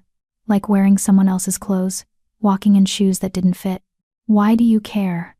The question slipped out before she could stop it. "I'm nobody. Just another Omega. Why does this matter to you?" Tomas was quiet for a long moment. "Because I found you eating garbage," he said finally, his voice rough with something that might have been pain. "And you were so scared when I approached that you looked like you thought I might hurt you for it. Not angry at the injustice. Not demanding better treatment. Just terrified of being caught surviving." He stood, moving to the window. "That moment broke something in me, Lily. Because it means my pack, my responsibility, my people, failed you so completely that you'd rather eat trash than ask for help. And if that's true for you, how many others are suffering in silence?" "I don't know," Lily whispered. "Neither do I. But I'm going to find out." He turned back to her, and the look in his eyes was something between a promise and a threat. "Things are changing in this palace. Starting with making sure you never go hungry again." He left before she could respond, closing the door softly behind him. Lily sat in the quiet room, her heart pounding, her mind spinning. The Alphaking cared. Actually cared. Not as a performance or a political gesture, but as genuine concern for her well-being. It was the most terrifying thing that had ever happened to her. Because caring meant expectations. It meant being visible. It meant mattering. And Lily had no idea how to be someone who mattered. She'd spent her entire life being nothing. Now she had to figure out how to be something. And she wasn't sure she was strong enough for that. Chapter 9. The Reckoning. Word spread through the palace like wildfire. The Alphaking had dismissed Krista Simmons. The Luna's household was under investigation. A lowly servant, one nobody had even noticed, had somehow triggered a reckoning that was shaking the very foundations of palace hierarchy. Servants whispered in corners. High-ranking staff walked on eggshells. And everyone, absolutely everyone, was terrified of being next. Lily felt it the moment she left the healer's quarters. Dr. Ramirez had pronounced her well enough to resume light duties, and true to his word, Alphaking Tomas had reassigned her to his personal staff. Beta Stephen Baker himself had come to escort her to her new quarters, a small but comfortable room in the administrative wing, leagues better than the cramped servants' quarters she'd occupied before. "You'll be working as a file clerk initially," Stephen explained as they walked. "Organizing documents, maintaining records, light administrative tasks, nothing physically demanding while you continue to recover." "Thank you, Beta," Lily said quietly, still unable to believe this was real. Stephen stopped, turning to face her with kind but serious eyes. "The Alphaking has made your protection a personal priority, Lily. That means if anyone, and I mean anyone, gives you trouble, you report it to me immediately. No exceptions. Understood?" "Yes, Beta. I mean it. No suffering in silence. No trying to handle things yourself. You speak up." His expression softened. "The Alphaking believes in you. Trust that." But as they continued through the palace, Lily felt the stares, heard the whispers that cut off when she passed, saw the resentment in eyes that had never noticed her before. She'd become visible, and visibility, she was learning, came with a price. Her new workstation was in the records office, a quiet, book-lined room where 3 other clerks worked under the supervision of Alfred Ashe. The elderly record keeper greeted her with professional courtesy, showed her to her desk, and explained her duties with patient precision. The other clerks were less welcoming. 2 of them, Bob Love and Sam Lynn, nodded politely but kept their distance, clearly uncomfortable with her presence. The third, a sharp-eyed young man named Rudy Hand, watched her with barely concealed hostility. "So you're the one," he said after Alfred had returned to his private office. Lily looked up from the stack of files she was alphabetizing. "I'm sorry?" "The one who got Krista fired. The one who's got the Alphaking's personal protection." His tone dripped with sarcasm. "Must be nice. Playing the victim. And getting special treatment." "I didn't," Lily's voice faltered. "I didn't ask for any of this." "Right. You just happened to collapse at a banquet in front of everyone important. Just happened to be found by the Alphaking himself. Just happened to trigger an investigation that's making everyone's lives harder." Rudy leaned against her desk. "Awfully convenient timing, don't you think?" "Rudy, that's enough," Bob said quietly from his station. Is it because I'm just saying what everyone's thinking? She comes here with her sob story, gets special treatment, and now half the palace is walking on eggshells wondering if they're next. Lily's hands trembled as she clutched the files. This was exactly what she'd feared: resentment, accusations, being blamed for consequences she'd never wanted. I just wanted to work, she whispered. I never asked to cause problems. Well, you did. Rudy straightened, his expression cold. So maybe you should keep your head down and stop acting like you're something special just because the Alpha King feels guilty. He returned to his own desk, leaving Lily shaking with humiliation and anger she had no outlet for. This was her life now. Protected by the most powerful wolf in the territory but resented by everyone else. Safe from starvation but drowning in hostility. She'd traded one form of suffering for another. The first week in the records office was a study in isolation. Lily worked diligently, arriving early, staying late, making herself as small and unobtrusive as possible. She ate her meals alone in the staff dining hall, ignored the whispers that followed her, kept her eyes down and her mouth shut. Alfred was kind in his distant, professional way. Bob and Sam eventually warmed to neutral politeness. But Rudy's hostility never wavered, and Lily could feel it like a constant pressure at her back. The only bright spot was Esther. Her friend from the kitchen sought her out during lunch one day, sliding into the seat across from her with a fierce hug that nearly knocked the breath from Lily's lungs. Thank the moon goddess you're okay, Esther breathed. I heard what happened, everyone's heard, but actually seeing you looking healthier. Tears gathered in her eyes. I was so scared I'd lost you. I'm fine, Lily said, though her voice cracked. Better than fine. I have a good position now, proper meals, a decent room. But are you happy? The question hit harder than it should have. Lily opened her mouth to say yes, to perform gratitude, to insist everything was perfect now. But Esther knew her too well. It's harder than before in some ways, Lily admitted quietly. Everyone knows what happened. They're either scared of me because I'm under the Alpha King's protection, or they resent me for causing trouble. I feel like I'm on display all the time, like everyone's waiting for me to fail or prove I'm not worth all this attention. That's not your fault, Esther said fiercely. You didn't do anything wrong. I know.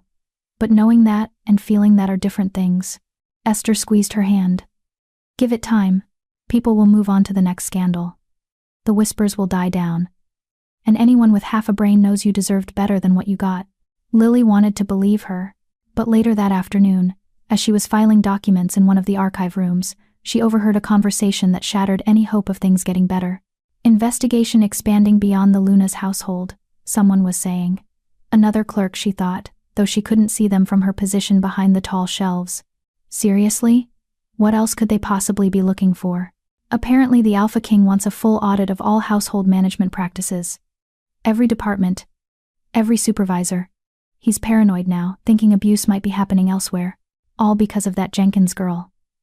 This is ridiculous. Is it though? I heard testimonies from the Luna's former servants. Sounds like it was pretty bad. So what? She should have quit if it was so terrible. Instead, she stayed, played the martyr. And now we all have to deal with increased scrutiny and regulations. That's not fair. Life's not fair. But making the entire palace suffer because one Omega couldn't handle her position. That's not justice. That's overreaction. Lily stood frozen behind the shelves, the file in her hands forgotten. They were right, in a way. Her suffering had triggered something much larger than herself. The investigation was disrupting palace life, making people uncomfortable, forcing scrutiny where before there had been comfortable complacency. Maybe she should have just quit. Maybe she should have suffered in silence and disappeared quietly, rather than becoming this catalyst for chaos. Maybe being invisible had been better after all. That evening, Lily returned to her new quarters feeling more exhausted than any physical labor had ever made her. She sat on her comfortable bed, stared at her full meal tray, and felt nothing but emptiness. A soft knock interrupted her spiral. Come in, she called, expecting perhaps Esther or Alfred with some administrative question. Instead, Alpha King Tomas entered, and Lily shot to her feet immediately. Alpha King, Sit, he said, not unkindly. I'm not here in an official capacity. I just wanted to check on you. Stephen mentioned you seemed troubled. Of course Beta Stephen had noticed. Lily cursed her inability to hide her emotions. I'm fine, she said automatically. Lily. Tomas's voice carried that alpha command that made lying impossible. The truth. She sank back onto the bed, her hands twisting in her lap. People resent me. They think I'm causing problems, that your investigation is my fault, that I'm getting special treatment I don't deserve. The words tumbled out faster, months of suppressed emotion finally breaking through. And maybe they're right. Maybe I should have just left when things got bad, instead of staying and creating this mess. That's what you think this is, Tomas asked quietly. A mess you created? Isn't it? No.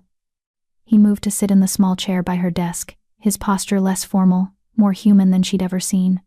This is a necessary correction. A wound that needed to be lanced before it could heal. You didn't create the problems in this palace, Lily. You just had the misfortune of being the one whose suffering finally made them visible. But everyone's lives are harder now because of me. Their lives are harder because they're being held accountable. There's a difference. His storm gray eyes held hers. Let me tell you something about leadership. Real leadership, not the performance kind.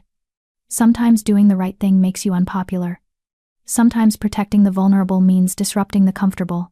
And if people resent you for surviving, for bringing injustice to light, that says everything about them and nothing about you. Lily wanted to believe him, but years of being nothing, being worthless, being the problem were hard to overcome. I just want to be normal, she whispered. Not special, not protected, just normal. Normal was killing you, Tomas said, echoing his words from days before. And I won't apologize for refusing to let that continue. He leaned forward, his expression intense. You matter, Lily. Your well-being matters, your safety matters, and anyone who tells you otherwise is wrong. But the Luna is dealing with her own reckoning. Something dark crossed his face. Lolita and we're not in a good place right now. The investigation has revealed things about her household, about her leadership, that I can't ignore. Whether she knew or should have known, the fact remains that you and others suffered under her authority. That matters more than palace politics or my personal feelings. Lily's chest tightened. I don't want to come between you and your mate. You didn't. Her choices did. Tomas stood, moving to the window. Do you know what the hardest part of leadership is, Lily? It's not making the big decisions or fighting the obvious battles. It's looking at the small things, the suffering that happens in shadows, the injustice that's become so normalized nobody questions it anymore. It's seeing what everyone else has learned to ignore. He turned back to her. You made me see. And I hate that you had to suffer for that to happen. But I'm grateful you survived long enough to make it impossible to ignore. So no, you're not the problem, you're the solution. Even if it doesn't feel that way right now. After he left, Lily sat in the quiet of her room, his words echoing in her mind. You matter. 2 words. Simple words. Words she'd never believed about herself. But maybe, just maybe, she could start to learn. Chapter 10. The Invisible No More. 3 months after Alphaking Tomas found Lily eating garbage behind the palace kitchens, the Crystal Moon Palace had transformed in ways both visible and invisible. The investigation had concluded with sweeping reforms. New protocols for servant welfare. Mandatory oversight of household budgets. Anonymous reporting systems for abuse or neglect. Regular check-ins by Beta Stevens' staff, to ensure no one slipped through the cracks again. Krista Simmons had been banished from the territory entirely, her crimes documented and her name blacklisted across 5 allied packs. 3 other senior staff members from the Luna's household had been dismissed for complicity or negligence. And Luna Lolita Conley herself had been stripped of household management authority. The official statement called it a restructuring to better serve pack needs. But everyone knew the truth. The perfect Luna had been found wanting, and the Alphaking had not forgiven her. Their mating bond remained, unbroken but strained. They attended public functions together, maintained appearances for the pack, but the warmth that had once defined their relationship had frozen into something cold and political. Some whispered it was tragic, a love destroyed by one servant's accusations. Others whispered it was justice, a leader finally holding his partner accountable. Lily tried not to think about it at all. She stood in the records office, organizing the latest batch of trade agreements, when Alfred approached with an unusual expression, something between pride and concern. Lily, the Alphaking requests your presence in his private study. Her stomach dropped. Did I do something wrong? On the contrary. I believe he has a proposal for you. Alfred's weathered face creased in a rare smile. You've proven yourself quite capable these past months. Don't look so frightened, child. This is a good thing. But as Lily climbed the stairs to the administrative wing, her heart hammered with anxiety. Being noticed by the Alpha King had saved her life, yes, but it had also made her life infinitely more complicated. She'd learned to navigate the resentment, the whispers, the constant awareness that she was being watched and judged. She'd survived. She'd even begun to thrive, in small ways, but she still felt like an imposter wearing someone else's life. Tomas's private study was a warm room lined with books and maps, dominated by a massive desk covered in documents. He looked up when she entered, and something in his expression eased. "Lily, thank you for coming. Please, sit." She perched on the edge of the chair across from him, her hands folded carefully in her lap. "I wanted to discuss your future," Tomas began without preamble. "You've excelled in the records office. Alfred speaks highly of your work ethic and attention to detail. But I think you're capable of more." "I'm content where I am, Alphaking," Lily said quickly. I'm not offering this because I think you need special treatment," he interrupted gently. "I'm offering this because you've earned it. There's an opening for an assistant to the pack historian, research, documentation, interfacing with scholars from other territories. It's a prestigious position, Lily, one that would give you real authority and visibility." Visibility. The word landed like a stone in her chest. "I don't know if I'm ready for that," she admitted quietly. "Why not?" "Because..." She struggled to articulate the fear that had haunted her for months. "Because everyone will say I only got it because of what happened. Because you feel guilty. Because I'm your charity case." "And what do you say?" Lily looked up, startled by the question. Tomas leaned back in his chair, his storm-gray eyes steady on hers. "I'm not asking what others will think. I'm asking what you believe about yourself. Do you think you're capable of this position?" I think I could learn it. I'm good with details. With organization. I like research." "Then that's all that matters." His voice was firm. "Let me tell you something I've learned through this entire ordeal. People will always have opinions. They'll judge, they'll gossip, they'll create narratives that serve their own comfort. You can't control that. But you can control whether you let their opinions dictate your choices." He pulled a folder from his desk and slid it toward her. "This is a detailed job description, expectations and salary. Yes, salary, not just room and board. Look it over. Think about it." "But Lily?" He waited until she met his eyes. "Stop making yourself small to make others comfortable. You survived hell. You earned the right to take up space." Lily took the folder back to her quarters and read every word 3 times. The position was everything Tomas had described: challenging, prestigious, a real career rather than just survival work. The salary alone was more than she'd ever imagined earning. It would mean independence, security, a future beyond just making it through each day. It would also mean being visible. Permanently, irrevocably visible. That night, she lay awake staring at the ceiling, wrestling with fear and possibility. A soft knock interrupted her thoughts. When she opened the door, Esther stood there with 2 mugs of tea and a determined expression. "Heard you got offered the historian's assistant position," Esther said, pushing past her into the room. "And I know that look on your face. You're about to talk yourself out of it." "I'm not." "You are. You're going to convince yourself you don't deserve it, that you'll fail, that people will judge you." Esther set down the tea and gripped Lily's shoulders. "Listen to me. You are the bravest person I know." "I'm not brave. I just survived." "Exactly. You survived years of cruelty. You survived systematic starvation. You survived being invisible in a palace full of people.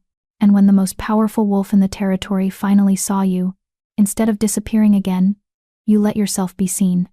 Esther's eyes blazed with fierce affection. "That's not weakness, Lily. That's strength. And if you don't take this position, if you make yourself small one more time, I will personally drag you to the Alpha King's office and accept it on your behalf." "Despite everything," Lily laughed. "You wouldn't. Try me." They drank their tea in companionable silence, and for the first time in months, Lily felt something shift inside her, a loosening of the tight knot of fear that had lived in her chest for so long. Maybe Esther was right. Maybe survival was its own form of bravery. Maybe she'd earned the right to want more than just existing. The next morning, Lily knocked on the Alpha King's study door with the folder clutched in her hands, and her decision made. "Come in," Tomas called. She entered, squared her shoulders, and met his eyes directly. "I accept the position." Pride flashed across his face. "Good. You start next week. The pack historian, Nelson Buckley, is expecting you." "Thank you, Alpha King," For everything, for seeing me, for not letting me disappear. You're welcome. But Lily? He stood, moving around his desk. I need you to understand something. What happened to you, the investigation, the reforms, all of it, that wasn't charity, that wasn't me doing you a favor. That was justice. Delayed, inadequate justice, but justice nonetheless. He paused, his expression growing serious. And I need to apologize. Because as Alphaking, the suffering that happened in my palace is ultimately my responsibility. I should have noticed. I should have created systems that prevented it. I should have looked beyond the perfect surface to see the cracks underneath. You couldn't have known. I should have made it my business to know. His voice was heavy with regret. That's the burden of leadership. Not just punishing evil when it's revealed, but creating a world where evil has fewer places to hide. I failed at that. You paid the price. And I'm sorry. Lily stared at the Alphaking, the most powerful wolf in the territory, apologizing to her, a former nobody Omega. Something in her chest cracked open, and tears she'd been holding back for months finally spilled over. I forgive you, she whispered. And I hope someday I can forgive myself too. For what? For believing I deserved it. For making myself so small I nearly disappeared entirely. Tomas stepped forward, and shocking them both, pulled her into a brief, paternal hug. You deserved better. You've always deserved better. And I promise you, as long as I'm Alphaking, you'll have it. 6 months later, Lily stood in the palace library, surrounded by ancient texts and research notes, completely absorbed in documenting the Pack's treaty history. She'd grown into her position with surprising ease. Nelson Buckley was a patient teacher who valued her meticulous attention to detail and sharp memory. The work was intellectually demanding and deeply satisfying, the opposite of the mindless survival labor she'd endured before. She'd gained weight, her face filling out, her body growing strong again, her hair shone with health. Her eyes had lost that haunted, desperate quality. She realized with shock when catching her reflection, almost happy. Lily.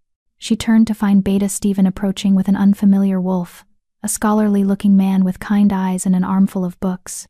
This is Dr. Jeffrey Martin, visiting historian from the Silverpine Pack, Stephen introduced. He's collaborating with Nelson on the Interpack Alliance research. Jeffrey, this is Lily Jenkins, our assistant historian. Jeffrey's face lit up. The Lily Jenkins? I've read your annotations on the Three Territories Accord. Brilliant work. You caught a dating error that scholars have been missing for decades. Lily flushed with pleasure. Thank you. I just noticed the seasonal markers didn't align with the documented timeline. Exactly. That's the kind of detailed analysis we need. Jeffrey launched into an enthusiastic discussion about research methodology, and Lily found herself matching his energy, debating theories, suggesting cross-references.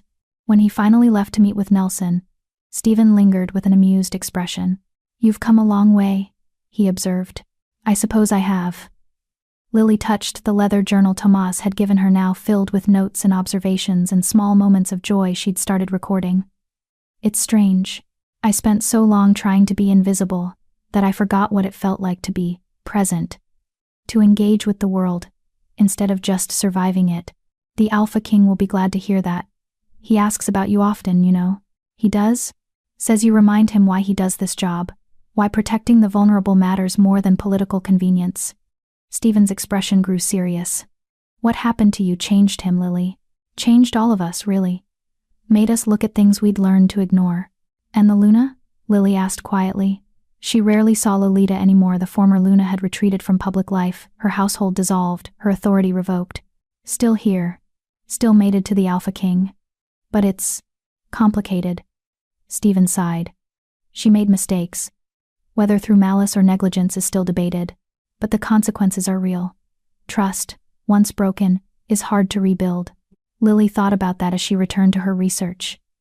Trust, visibility, the courage to take up space instead of apologizing for existing. She'd learned all of those things the hard way. But she'd learned them. That evening, Lily sat in the palace gardens, the same gardens where she'd once gathered lavender for the Luna's bath, invisible and starving. Now she sat on a bench as an equal, watching the sunset paint the sky in shades of gold and crimson. She held her journal, recording the day's small victories. A successful research breakthrough, Jeffrey's praise, the way Stephen had called her by name with respect in his voice. Beautiful evening. She looked up to find Alphaking Tomas approaching, He'd aged slightly in the past months, lines of stress around his eyes, silver threading his dark hair, leadership's burden, worn visibly. Alphaking. She moved to stand, but he waved her back down. May I join you? Of course. They sat in comfortable silence, watching the sun sink below the horizon. Finally, Tomas spoke. I wanted to thank you. For what? For surviving. For being brave enough to let yourself be seen. For not giving up when every instinct probably told you to disappear. He turned to her, his expression open and genuine. You changed this pack, Lily. Made us better. Made me better. I didn't do anything special, Lily protested. I just existed. Suffered. Got lucky that you found me. No, his voice was firm. You did something incredibly brave. You let yourself matter. You accepted help even when it was terrifying.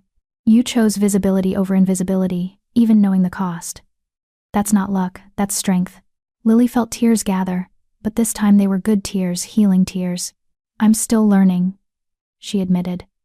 How to take up space. How to believe I deserve good things. How to be visible without apologizing for it. We're all still learning. Tomas smiled, sad and sincere. That's what growth is, continuous learning, continuous adjustment, continuous choosing to be better than we were yesterday. He stood, preparing to leave, then paused. One more thing. The pack is hosting a gathering next month, a celebration of the reforms, a recommitment to our values. I'd like you to speak. Tell your story, in your own words. Show the pack that change is possible, that survival is worth celebrating. Terror and excitement warred in Lily's chest. I don't know if I can. You can. You don't have to decide now. Just think about it. He smiled. You're not invisible anymore, Lily. And I think it's time you stopped trying to be. 1 month later, Lily stood before the assembled pack, hundreds of wolves gathered in the great hall, their eyes on her. She'd written and rewritten her speech a dozen times. Rehearsed it until the words lost meaning. Considered backing out 100 times.